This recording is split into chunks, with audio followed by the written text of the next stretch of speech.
Most envision artwork hanging on the walls of museums and off the tips of paintbrushes.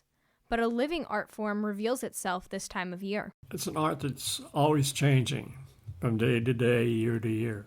Bill Plummer is a lifelong gardener that enjoys the beauty of his 3/4 of an acre long garden oasis. I got interested in plants when I was in the Scouts. Actually, for 2 years when I was in high school, I was nature counselor at our local camp. Bill was then drafted into the Army, and when he returned to the U.S., he became a trail guide while going to college and eventually earned his Ph.D. in chemistry. This brought him and his family to a job at Corning and gave Bill the chance to start his own home garden in Painted Post. We bought our present lot almost sight unseen. And so, Bill began landscaping while incorporating one idea, leaving a lot of the native plants that already existed there.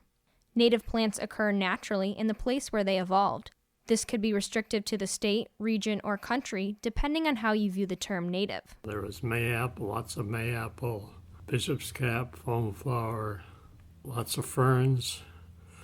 And over the years, I kept adding more wildflowers and more ferns that were native, not necessarily to the New York State, but to the eastern United States.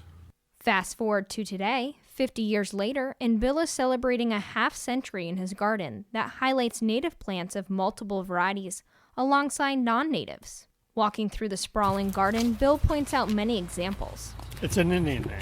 There's also a black cohosh, and a red cohosh, and a summer cohosh. This is a wild ginger. Overall, the interest in native plants has increased locally, according to the owners of Moon Valley Plant Company in Dundee. People didn't really care whether the plant was native or not. It was primarily how it looked. And now I think there's a growing awareness of the value of having natives in your garden plan. Mary Ruth Sweet Rude, along with her husband and children, have been running Moon Valley for the past 34 years and understand the importance of a balanced ecosystem. Their daughter, Shannon Sweet, home after earning her Ph.D. and specializing in plant physiology, ecology, and remote sensing, has helped foster the multiple native perennials and nursery items found at their store. Sometimes the non-natives thrive more in a negative way, where they can be almost what we would call invasive, right? And they'll take over and actually outcompete the natives. So that's the negative aspect when they're too vigorous. Whereas the natives, usually because they are native and they've been here for so long, there's a bit more of a balance. Bill shares the same concerns and is fearful that non-natives could drive out native insects, birds, and wildlife. Of course, some of the non-native plants adapt too, sometimes too well, like Japanese honeysuckle, and burning bush become invasive in areas. Because often non-native plant species can help non-native insect species thrive, and like the Japanese beetle, and then they will come and eat all of the native plants.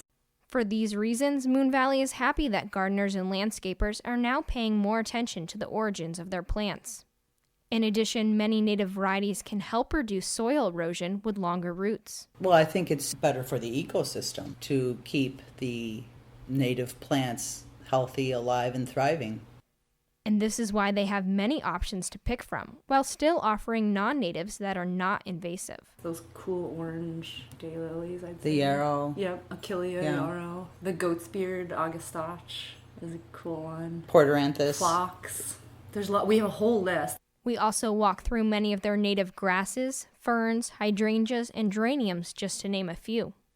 Mary Ruth and Shannon believe gardening is not only a long-standing art form, but one that has added personal benefits as well. I think it goes back to ancient times, really. The value of flowers and color and beauty in your garden, in your surroundings. It appeals to the sense of nurturing and caring for something, and then also seeing the bounty of whether it's like your huge vegetable gardens and fruits and vegetables of your labor, literally, or just sitting back at the end of the day and enjoying the beauty of these awesome flowers. And so it's really fulfilling. While they admit they are not focused on making their own personal grounds precise, they often supply the plants to those that do follow a strict landscaping design. I mean, there's obvious ways to make it artistically balanced with heights and shapes and colors and put a lot of forethought into it. I appreciate it when I see a really well put together landscape design. I appreciate it maybe more because I know like how much time and effort goes into that. And as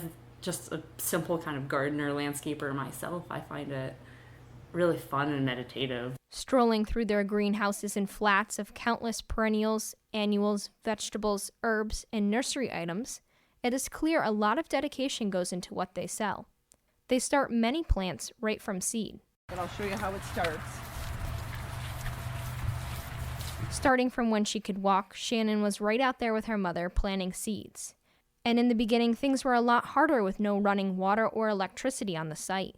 We put up a greenhouse, and we were going to Seneca Lake and getting our water in blue barrels. For those new to the gardening world, Shannon and her mother remind growers to not only balance your ecosystem, but keep in mind what area you are working with for sunlight, soil, and other factors. Think about your landscape before you actually just go throw a plant in there, because it may not thrive just because it's native if it's not in the right spot.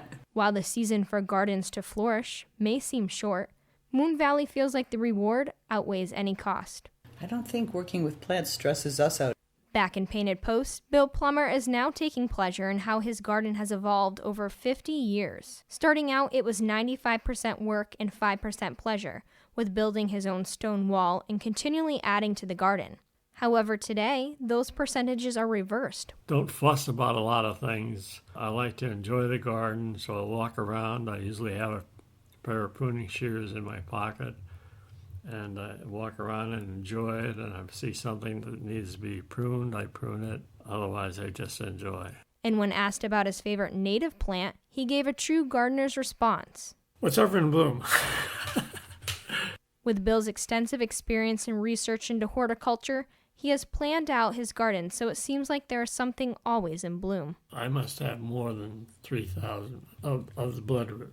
The flowers may last 3 or 4 days, but because I have so many spread over different sites, that I will have 4 weeks of bloom. The flowers aren't as showy as the flowering dogwood, but it gets nice berries on them. Berries are eaten as fast as they ripen. Even those that don't have a flower to bloom are beautiful, depending on how you look at it. This is Christmas fern. To see a fern unfold its fronds in the spring is a delight. To learn more about native plants and how to start your own garden, you can visit the Native Plant Society chapter of Ithaca at flnps.org.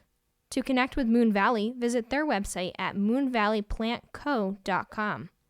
On behalf of Red Tail Ridge Winery, I'm Danielle Van Giem.